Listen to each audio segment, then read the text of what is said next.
اولنی سوال دی نشست کې دا د ورور دی چې یو سړی په یو علاقه کې یو قرباني په بل ځای کې کول غواړي نو دا به کېږي او که نه. جواب د دې مسلې هغه دا دی چې غوره طریقه هغه دا ده چې انسان قرباني په هغه ځای کې وکړي په کوم ځای کې چې اوسېږي. او دلیل په هغې دا دی چې مستحب طریقه ده د سړی خپله قرباني په خپله وکړي او په خپله څاروی حلال کړي. دا هله کېږي چې سړی په هغه ځای کې په کوم ځای کې چې دی قرباني کوي.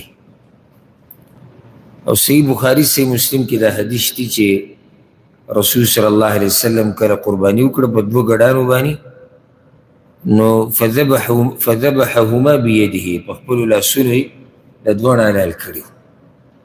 دا غوره طریقه ده.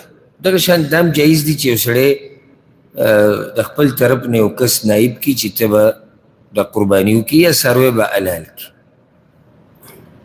خو چې یو سړی یو ملکي او کوي قرباني په بل ملکي نو دې کې تحقیقي قول مطابق فتوا د علماو دا ده چې دا جایز دي. خو شرط پکې دا دی چې یقیني هلته دا قرباني کېږي ځکه چې دې کې دوکې دړاکې هم کېږي. یو دا خبره ده. دویمه دا چې هلته فقیران او محتاج خلک ډېر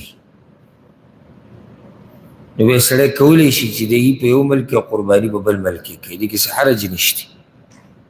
لکه خصوصا زموږ د مسافرونه چې دي دوی ملک کې قرباني کوي نو هلته ضرورتمند خلک ډېر دي په نسبت د دې ځای نو جایز دي انشاءالله. دې کې حرج نشته چې یو سړی قرباني په بل ځای کې وکړي او دی اوسېږي په بل ملک کې.